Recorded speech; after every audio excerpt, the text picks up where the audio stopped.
नमस्कार, Amar Ujala news room live से मैं अमित मुदगल। लगभग पौने 3 महीने तक मथे गए इस चुनावी समंदर से अब परिणाम निकलने शुरू होंगे। लोकसभा का ये चुनाव अब अपनी मतगणना की तारीख की तरफ बढ़ चला है। इस चुनाव में उत्तर प्रदेश की अहम भूमिका रहती है और अब कयासों के दौर शुरू हो गए हैं कि किसको कितनी वोटें, कितनी सीटें मिल रही हैं। तमाम एजेंसियों के एग्जिट पोल आने शुरू हो गए हैं, जहां पक्ष और विपक्ष दोनों की ताकत का अंदाज़ा अब घोषित करना शुरू कर दिया गया है। ये अंदाजे सच्चाई के कितने निकट रहेंगे, इसके बारे में हम अपने विशेषज्ञों से जानेंगे, जिन्होंने पूरा चुनाव देखा, क्षेत्र में घूमे और बारीकी से इसका विश्लेषण किया। इस चुनाव में उत्तर प्रदेश की अहम भूमिका है। हम फोकस करेंगे उत्तर प्रदेश पर, क्योंकि उत्तर प्रदेश की 80 सीटें किसी भी चुनावी सिंहासन, किसी भी सत्ता के सोपान तक ले जाने के लिए बहुत अहम होती हैं। हम बात करेंगे विजय त्रिपाठी सर से कि इस पूरे चुनाव में उत्तर प्रदेश कहाँ खड़ा रहेगा और किसको कितनी सीटें यहाँ से मिल रही हैं, किसका चुनाव कैसा रहा। सर जी सर जी हाँ प्लीज़ सर, अब एग्जिट पोल आने शुरू हो गए हैं सर, उसमें सबके अपने अपने दावे हैं, लेकिन पक्ष को यानी कि सत्ता को, भाजपा को बहुत 60 से ऊपर 70 तक सीटों का एक आइडिया लगाया जा रहा है। उधर 6 से 12 तक विपक्ष को कहा जा रहा है। सर, ये कितना जो अंदाज़ा है वो सच्चाई के कितना निकट रहेगा और क्या सीन रहेगा? ज़्यादातर एग्जिट पोल जो आए हैं तो उसमें देखा जाए तो 60 के ऊपर ही सीटें दे रहे हैं, 60 से 65-68 तक। तो इससे ये लग रहा है कहीं ना कहीं कि हालांकि इससे पहले जो बीजेपी का अपना इंटरनल असेसमेंट आया उसमें भी इसी के आसपास सीटें थी। तो इसमें देखना ये पड़ेगा रिजल्ट, हालांकि अभी तो एग्जिट पोल ही है। और सबसे बड़ी बात ये है ना कि एग्जिट पोल में यहाँ का वोटर बड़ा कॉम्प्लिकेटेड है कि जैसे आप देखिए कि यूरोप और अमेरिकन में वहाँ वो मैच्योर्ड है, एजुकेटेड है, यहाँ बड़ा कॉम्प्लिकेटेड है। किसी को वोट डाल के आएगा, किसी को बताएगा। तो उनके ये देखना पड़ेगा कि यहाँ के जो मेथड हैं और यहाँ का जो वोटर का कैरेक्टर है ये काफ़ी प्रभावित करता है एग्जिट पोल के नतीजों को। तो यूपी में जो ये बात आ रही है तो इसमें अगर मोदी का चमत्कार हो गया तो ये 70-68 के आसपास तक जा सकते हैं। लेकिन अगर जाति का, धर्म का जो आखिरी के 2-3 फेज में बहुत चला है, अगर ये रहा तो फिर सीटें बीजेपी की 60 के आसपास भी आ सकती हैं, 55 से 60 के बीच आ सकती हैं। यानी सतह पर कुछ और, अंडर करंट कुछ और रह सकता है। हम जानेंगे चुनावी विशेषज्ञ रतन मणि जी से कि इस बात में कितना दम रहेगा कि दिख कुछ और रहा है, परिणाम कुछ और हो सकता है, या जो आईने में परिदृश्य नज़र आ रहा है वो सही रहेगा। जी देखिए, हमने ये देखा है कि पिछले 4-5 चुनाव में जिस तरह से एग्ज़िट पोल के नतीजे आए, एग्ज़िट पोल के जो आकलन आया वो वास्तविक नतीजों से काफ़ी फ़र्क था। लेकिन इस पर एग्ज़िट पोल करने वाले जो एजेंसीज़ हैं उनको भी मैं मानता हूं कि वे अपने अपने काम में विशेषज्ञ हैं, प्रोफेशनल हैं, जिनको मीडिया और कम्युनिकेशन की जानकारी है। तो उन्होंने बताया कि इस बार उनका आकलन करने का तरीका काफ़ी साइंटिफिक था और उसमें पुराने डेटा को लेकर और पिछले कई दिनों तक मॉनिटरिंग करने के बाद उन्होंने ये आकलन किया है, जिसके आधार पर एग्ज़िट पोल आए हैं। तो मुझे लगता है इस बार उसमें बहुत ज़्यादा परिवर्तन होने की संभावना मुझे नहीं लगती है, जैसा कि 2004 और 2009 में हमने देखा और 2014 में भी ऐसा लग रहा था कि एग्ज़िट पोल के नतीजे वास्तविक नतीजों से फ़र्क होंगे, लेकिन ऐसा फिर नहीं हुआ। तो पहली बात तो ये कि एग्ज़िट पोल करने के तरीके और वैज्ञानिक हुए हैं और उनकी मेथोडोलॉजी काफ़ी स्पष्ट हुई है। और दूसरा ये कि ये बात भी सही है कि जो आज का मतदाता है वो काफ़ी जागरूक भी है, चालाक भी है और वो देख के बोलता है कि किस तरह का सवाल किया जा रहा है तो मैं किस तरह का जवाब दूं। ज़रूरी नहीं है कि उसने वास्तविक तौर पर वही बताया हो जहां उसने वोट दिया हो। मतदाताओं की नब्ज को विपक्ष कितना टटोल पाया? बात कांग्रेस की कर रहे हैं। पिछले चुनाव में कांग्रेस की मात्र 1 सीट उत्तर प्रदेश में थी। इस बार इस चुनाव में कांग्रेस इसके कितना आगे जाएगी, पीछे रहेगी, या क्या सीन रहेगा?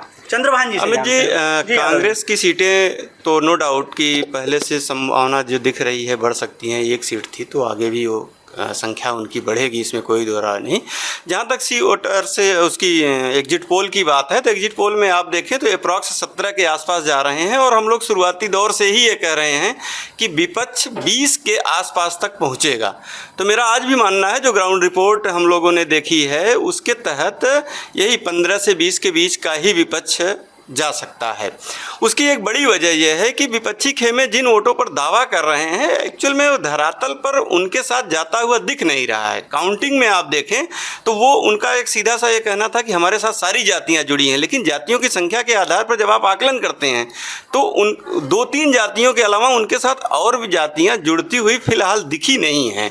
लेकिन ये देखना होगा कि जो दिखी नहीं है वो अगर वोट करते हुए इनको नहीं दिखे हैं, इसके बाद भी वोट देंगे, तो एक ये बड़ा सवाल होगा बदलाव का। विपक्ष के रूप में समाजवादी पार्टी बड़ा चेहरा पिछली बार भी रही है, इस बार भी रही है और साथ में कारवां जोड़ने की कोशिश की है। समाजवादी पार्टी यदि एग्जिट पोल पर जाएं, अजीत बिसारिया जी बताएंगे कि वास्तव में क्या सीन है और कितना इसके नज़दीक परिणाम रह सकता है। अजीत जी देखिए अमित जी, पूरे चुनाव के दौरान सपा अध्यक्ष अखिलेश यादव ने ये दावा किया था कि वो 80 में 80 सीटें जीतेंगे, लेकिन हम सब लोग जानते हैं कि ये दावे सिर्फ दावे ही थे, वो खुद भी जानते थे इस बात को।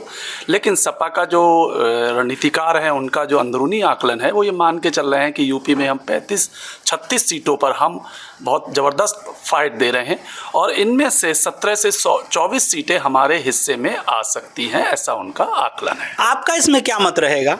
हमको लगता है कि जैसा चंद्रभान जी ने कहा है कि 20 सीटों के आसपास जो है कांग्रेस और सपा यूपी में आसानी से हासिल करेंगे।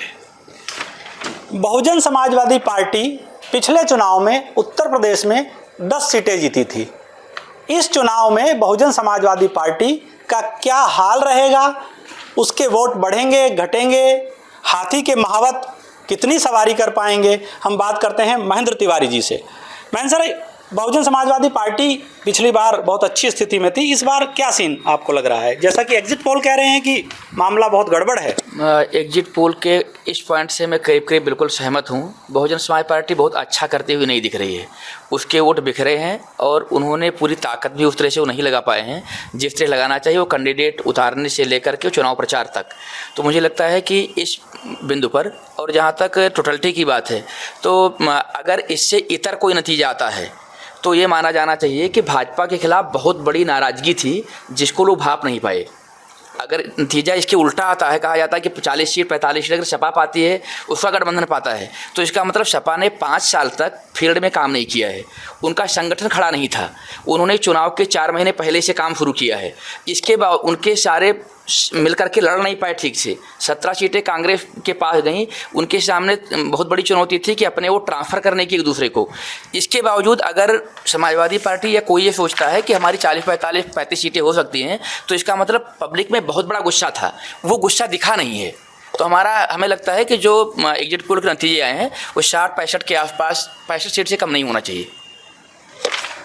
धरातल पर गुस्सा कितना सफल रहा, किसके लिए कितना लाभकारी रहा, कितना नुकसान उसने किया? भारतीय जनता पार्टी ने पिछले चुनाव में 62 सीटें उत्तर प्रदेश में जीती थी, 2 उसके सहयोगी दलों ने जीती थी, 64 में उसका कुल आंकड़ा था। बस भाजपा के दावे इस बार और बड़े हैं, तो इन दावों के कितना नज़दीक इस बार भाजपा रहेगी, हम सुधीर सिंह जी से जानेंगे। सुधीर जी, क्या दावे कितने यथार्थ में बदलेंगे?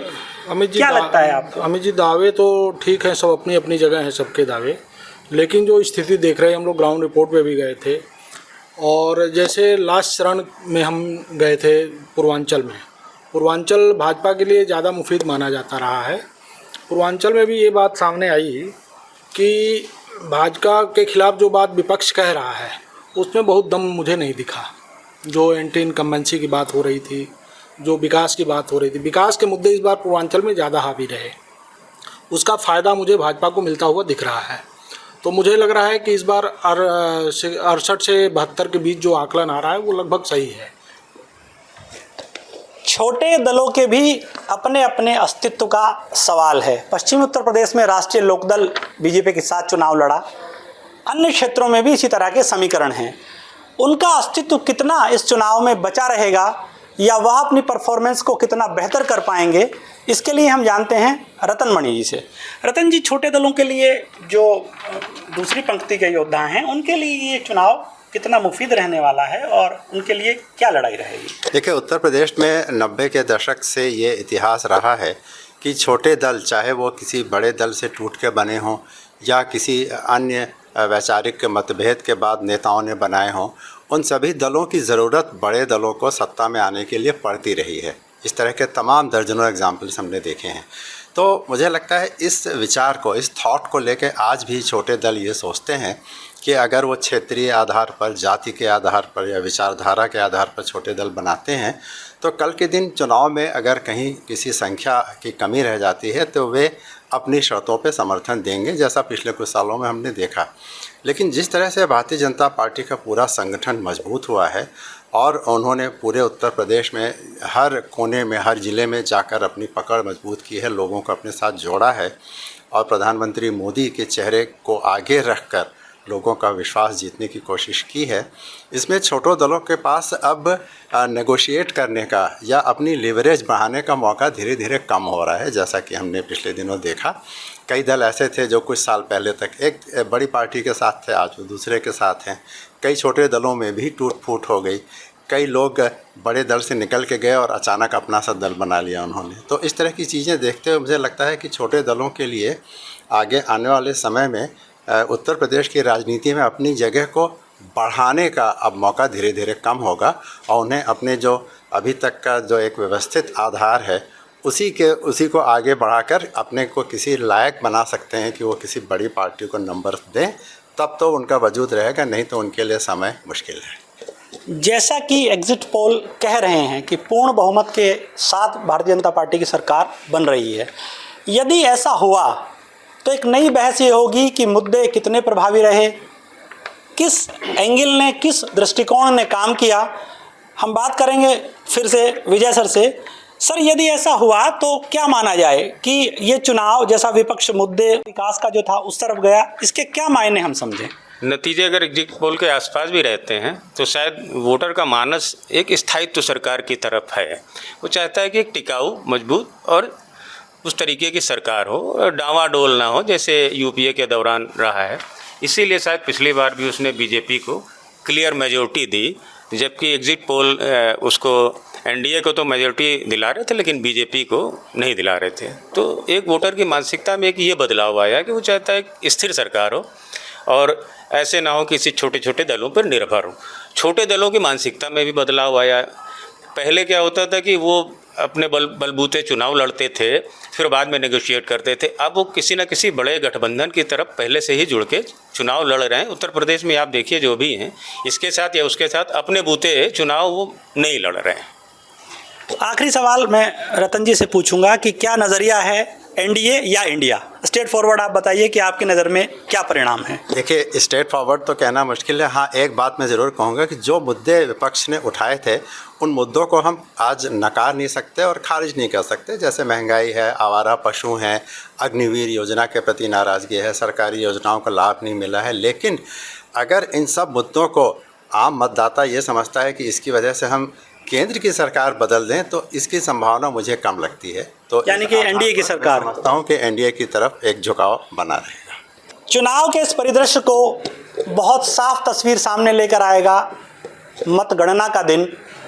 उस दिन सभी गिले शिकवों के परिणाम साफ हो जाएंगे और ये भी पता लग जाएगा कि मुद्दों ने कितना काम किया। विकास के मुद्दे हावी रहे, तमाम अन्य मुद्दे जो विपक्ष ने उठाए, चाहे अग्निवीर हो, आवारा पशुओं का हो या अन्य दूसरे मुद्दे हावी रहे, या जातिगत, धार्मिक या अन्य दूसरे पहलुओं पर मतदाताओं ने वोट किया। आप जुड़े रहिए amarujala.com से। लोकसभा चुनाव के नतीजे 4 जून सुबह 7 बजे से देखिए। चुनाव नतीजों से जुड़ी हर खबर सबसे पहले, सबसे सटीक, केवल अमर उजाला पर, amarujala.com।